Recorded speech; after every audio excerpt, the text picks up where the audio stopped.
All right, so I'm actually going to record at night and edit tomorrow morning, so I have time to do so. So this is going to be the first WWE review that I've done for the channel. Yeah, and it's really about all I need to say about it. So this is going to be for SmackDown on the 18th of September 2020. Let's give the good stuff a good, the bad stuff a bad, and the really bad shit, we're going to call it ugly. This is the good, the bad, and the ugly of WWE SmackDown Edition, Episode 1. So, SmackDown this week starts off with the dirt sheet with Miz and John Morrison. They're a great combo, honestly. I liked them back when I first started watching wrestling. I mean, they weren't doing as much kind of gimmicky shit as they are now, but it's funny. I'm giving this a good. Honestly, I'll give it a good. Miz continued to kind of brag and taunt Otis that he had gotten Mandy to go to Raw because of his pull in the company. Which apparently he has, by the way. I didn't realize he suddenly became part owner of the company. But anyway. So this went on for a few minutes, and then Heavy Machinery came out. Or at least Otis came out to Heavy Machinery's music and attacked Miz and Morrison, laying them both out. And then as Miz tried to go through the timekeeper's area to leave, who shows up but Tucker, throws him back in the ring, and they continue the assault. The two of them run off backstage after Miz gets pantsed and is shown he's wearing some tighty-whities, which I thought was hysterical because he called that out early on. Kind of saw that one coming. But it's funny nonetheless, just the way he sold it, like an old school kind of like cartoon, like, oh, you can't see that kind of deal. And John's like holding his jacket, like takes his jacket off. No, nobody should see this kind of deal. I love that. So that gets a good from me as a result. They go backstage. Miz has all of his clothing in his hand, like he's trying to do laundry. And I want to say it was Kayla Braxton. Maybe it was Charlie. I think it was Kayla. Kayla goes up to him.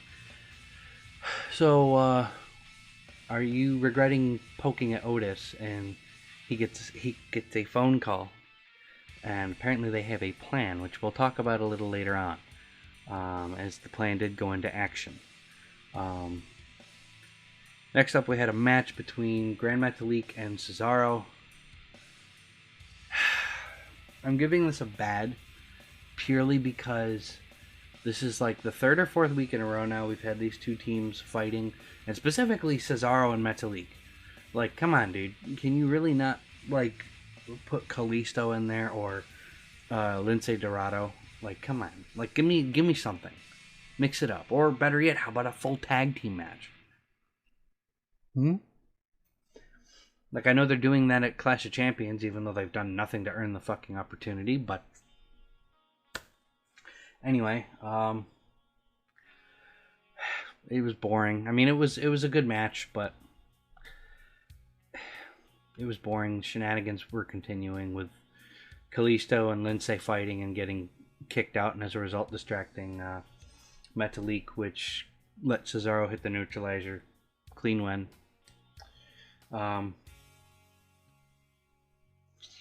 don't have much to say about it. It's just getting annoying, really. Next up, Jey Uso backstage interview with Kayla Braxton. Apparently there was miscommunication last week, which is why Roman did the whole come out late thing. Okay, whatever. So he trusts Roman was going to be there tonight. Okay, well, whatever. Although he did say, come Clash of Champions, one of us is going to walk out the champion. As has been said in a million different interviews over the years. So, WWE scripting. So we go to commercial and come back. They pull us back in. Before the break, they told us that there was going to be a moment of twisted bliss, or a moment of bliss. Yeah, a moment of bliss. with Nikki Cross. Michael Cole, just for that alone, I'm giving a good.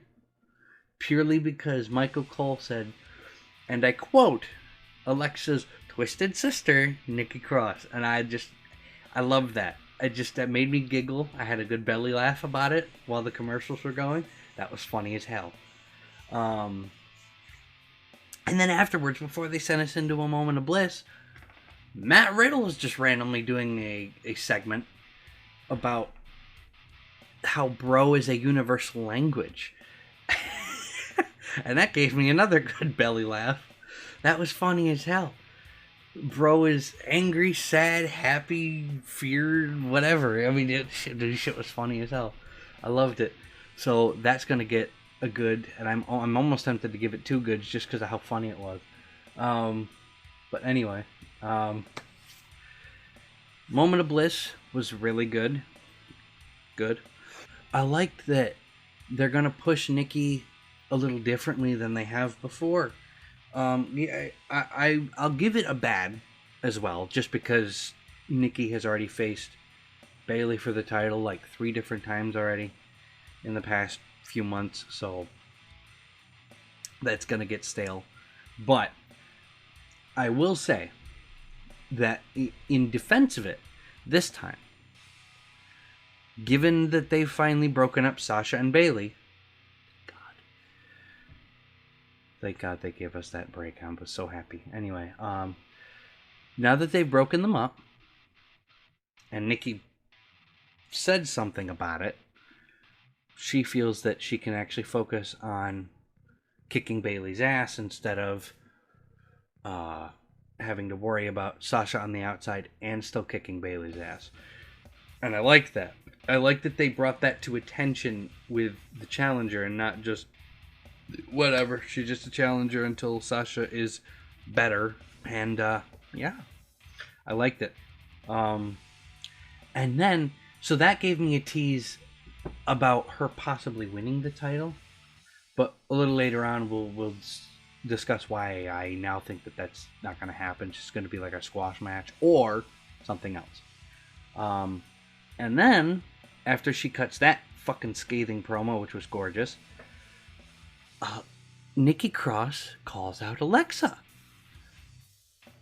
She called out Alexa for hitting her with Sister Abigail last week on SmackDown, which, by the way, was fucking phenomenal. I was pissed I had to see it on YouTube.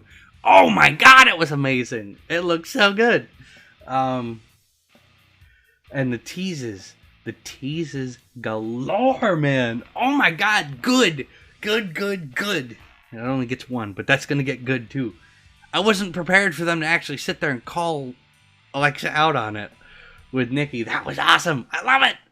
Nikki and Lacey were having a match. Lacey comes out and interrupts just before Alexa can say anything and goes, oh, you know, they have their whole little discussion there. Match between Lacey and Nikki Cross. Good. Just all around a good match. There was one point, though, in the match, like right before the finish, Lacey took a bottle of hand sanitizer out of her purse early on, and like it's like hand sanitizer. I think it might have been just water, but they were calling it sanitizer, and so she's sitting there, put the sanitizer in her hands, and then a little later into the match, right before the finish, she goes and gets the bottle, and she just douses fucking Nikki's head in sanitizer, if we're gonna call it sanitizer. Like, right over her face and rubbed it in, like, in her eyes and shit. And she didn't get disqualified. Like, come on, this is starting to feel like AEW. I know I said I don't pay much attention, but I do know that they are notorious for having their refs, like, watch cheating and not have the balls to call off a match. Like, I know that that's a notorious thing over there, so this is AEW levels of stupid. What the fuck? But yeah, it was, that got my attention. But other than that, right afterwards, good finish. Top rope neck breaker from Nikki Cross. Pinned her. 1, 2, 3. There you go. Good finish. And then the post-match came. Oh, yeah. I love the fact that I have notes over here because I took a bunch of notes. I have like 2 pages. So, like, Lacey crawls to the outside. She's up against the announce table, and she's like, Alexa had joined commentary. I forgot to mention. And Lacey crawls over to the table. Oh my god! Blah, blah. And then she said something to the effect of like, "Oh, go admire the Fiend, why don't you?" to Alexa. And because she mentioned the Fiend, Alexa got this look in her eye, that trance-like look that she had after she hit the Sister Abigail. And she got up from her chair, and as slowly as she could, waltzed over, and fucking Sister Abigail Lacey. Oh my god, I love it! I love the fact that Little Miss Bliss is fucking Sister Abigailing people. It's funny. It is funny to me. Seeing this short little, 5-foot-something girl. Just like this, and I think, she's 5'8", 5'9", she's like my height. This little 5'3", 5'4" girl is just fucking Sister Abigailing. That's funny as hell. That's gonna get a good too. Had a video package next after the match, and after the little post-match bit there. Video package for the Universal title, narrated by Paul Heyman, of all people. Which, very good. Very, it went through the whole history of Roman and Jay's family. I am not gonna dare try and pronounce their last name. Fuck that. But even still, it was a very good package overall. So we go to commercial, come back. We have an interview with Sasha Banks. Now, I'm going to preface this right off the bat. It's going to get a good. It's borderline getting a very good. But we'll get there. It was very good. She really sold it. Very emotionally charged kind of deal. And at first I said to myself, well, it looks like they're going to tease Nikki getting the title. But after the promo, an interview that Sasha cut, finally saying she's going to go for the SmackDown title. Thank God. I think that Nikki's going to just be a squash, perhaps. And maybe, just maybe, bear with me here, Sasha's going to come out mid-match and make Nikki win?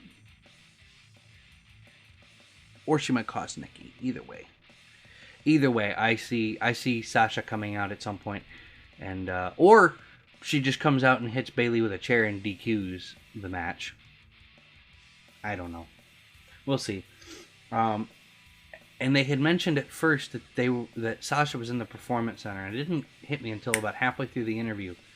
The camera zoomed in real close, and I'm like, oh, wait a minute, hold on. Are they going to have Bayley attack her? And sure as shit they did, and it was fucking amazing.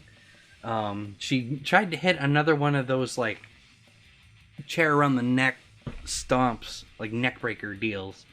But people ran over just before she could get the chair around her neck and do so. And that I was depressed about. But it's okay. Because the promo was good, and I called the attack, and it was it was good. She came out with a chair, and bam! Right to the back of Sasha, and took off the brace and everything, and stomped her head a little bit. Next up, we have, I didn't mark a good or bad for this. Match between AJ Styles and the former Intercontinental Champion, Sami Zayn. This is going to be good. This is going to be a good one. Sami comes out second, gets announced just as Sami Zayn. He gets pissed, goes and yells at Greg Hamilton, the ring announcer. So AJ attacks him outside the ring, throws him back in, bell rings, we get the match. It was a good match. It was a good match. Good back and forth between the two of them. I will say, I might have to start doing the counter similar to What Culture with the. I'll just say it. AJ wins the match after he uses the most devastating move in all of sports entertainment. Thank you, Simon Miller. Sami had tried to use it on AJ. The ref caught him holding on to AJ's tights, which is illegal. And so he was fighting with the ref, and AJ hits him with the surprise roll-up. 1, 2, 3. Done. So afterwards, Sami is so pissed, he starts yelling at the ref, and then attacks AJ, levels him out, starts screaming at the ref some more, and then Jeff Hardy's music hit, which I was like, yes! He comes out, lays both of them out, first with his fist, and then he takes out, of all things, a ladder, because, you know, Jeff Hardy, and he hits both of them with it, backing up, by the way, that was fucking cool. Backs up into them with the ladder. That was wicked. Gets a mic and basically challenges both of them to a triple threat ladder match for the Intercontinental title at Clash of Champions in 9 days. And I am like, yes, I want this. I want all of this. We did another backstage segment after coming from commercial. Otis was served a lawsuit by Miz and Morrison, which was funny as hell. A couple of things that I happened to catch because I was just kind of trying to write as I was going was creating an unsafe work environment and money in the bank negligence. The unsafe work environment thing, I mean, I know it's just for shits and giggles at this point, but I'm gonna give. I'm not gonna rate this. I'm not gonna rate this because it's just stupid. But yeah, it was what do you call it? It was like, hello, you are a wrestler. You fight weekly. Duh, it's unsafe, you numbnuts. Money in the bank negligence, though, I was like, what the fuck? So basically, they give him a week, and to get the lawsuit dropped, he has to give up his money in the bank to Ms. Morrison. Okay. Whatever. Next up, we had King Corbin and Sheamus getting ready for their Samoan street fight main event with Roman and Jey Uso. Which, like I said, we'll talk about shortly. And the security guard who Sheamus had set up to coax Big E to the parking lot so he could attack him a couple weeks ago came over to Sheamus and said, hey, your car's being towed. Runs over there. Big E attacks him. Sheamus dodges. Gets out of dodge. And Big E beats the hell out of the security guard and gives the guard he gives the guard a belly-to-belly suplex into the car windshield, which I thought was hysterical. So I just hope we aren't losing our push for Big E, because I really am for Big E getting a push as a singles competitor, because he does deserve it. I mean, he's a big boy too. I mean, hell, those are the kind of guys Vince would push to the moon. I mean, hell, look at the likes of like Hulk Hogan, Stone Cold. You know what I mean? Like, what the hell? Why is Big E not getting a push? Is Vince suddenly like Daniel Bryan? You know what I mean? It's like, what the hell? Anyway, so now we get to our main event: Roman and Jey versus Corbin and Sheamus. Very good. That's going to be a very good. Samoan, like I said, it was a Samoan street fight. That was kind of brutal. It was a quick one, but it was brutal. It was basically, it was really back and forth, like every couple minutes, really. It ends with Jey smacking Corbin with the Universal title while he's between the ropes. After going shoulder first into a post, he gets hit with the title. Roman spears him, and Jey gives him a splash and pins him 1, 2, 3. And afterwards, Jey and Roman are celebrating with the title. You know, they're all, having a good time. Hey, you're my cousin, you're my brother, stuff like that. And then when Jay leaves to go to the back of the locker room and turns around to go back completely and just disregards looking at Roman in the ring with Paul, Roman was sitting there smiling, being all happy-go-lucky with him, and then when he leaves and Paul comes in, it went from a smile to the nastiest scowl I haven't seen Roman give in a long time. And I love everything about this. People I have seen online, and I actually was having a bit of a discussion with, actually, funny enough, a gentleman by the name of Jeff Hardy on, I believe it's the Avatar Reaction, discussing this. I believe wholeheartedly Roman has been pushed to the heel. I mean, it's basically been confirmed by backstage personnel that Roman wanted to be a heel to come back. So if that doesn't tell you that he's a heel, I mean, come on. I would believe that wholeheartedly. Anyway, so Roman's being pushed as a heel, not to mention he's with Paul fucking Heyman, who works with who?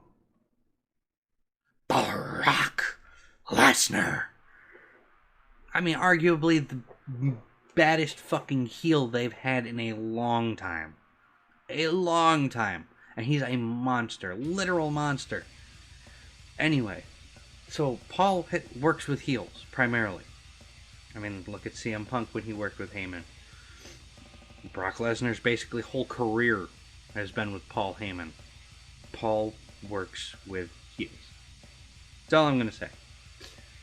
Not to mention Roman's emotional disconnect from Jay, his blood, who, by the way, in January, I believe like December and January of last year into this year, was helping Roman, with the whole King Corbin dog food bullshit. And then, here we are 7-8 months later, and now he doesn't care about Jay. That right there is all the proof I need to give you that Roman is a heel. Plain and simple. I love it. I love the teasing. I do have a couple scenarios regarding what I think is going to happen at Clash of Champions. If you guys want that in a whole separate video, I will gladly do so. Overall, this show was really good. It's going to get a good job for, I mean, it was a bit all over the place, but that's fine because basically everything I thought was good. There was a couple of bad spots here and there, but whatever. We'll deal with it. Because they've been on a bit of a hot streak with producing quality TV. So I can't really complain. And there's really not much I really can complain about. Because all of this is really good and I'm getting very invested in. But anyway. So those are my thoughts on SmackDown for September the 18th, 2020. What did you guys think? Let me know your thoughts down yonder. Did you like it? Did you not like it? If you disagree with me, I said this in the update video I actually posted earlier today as of recording this. Please, if we're going to have a discussion down in the comments, please be respectful. Please be kind. If you disagree with someone's opinion, that's fine. Just please don't shit on them. Don't say your opinion's wrong. You suck. Please, that's all I'm asking. Just don't be a dick. I seriously will disable comments and start disabling comments if I need to. I'm not in the mood for playing around with that kind of shit, so please, don't be an ass, and I won't have to remove your comments and disable them. Please and thank you. Anyway, I'm going to get out of here. Hope you guys enjoyed. Leave a like if you did. Subscribe if you're new. I know this is probably going to bring a few new viewers in. So, thank you for tuning in. Subscribe. Hit that notification bell. I really don't ever say that. So, don't expect to hear that too often. All my socials and stuff are down yonder. I don't really use them too much because I just kind of, stalk around and see what memes are around. But, yeah. That's about all I do.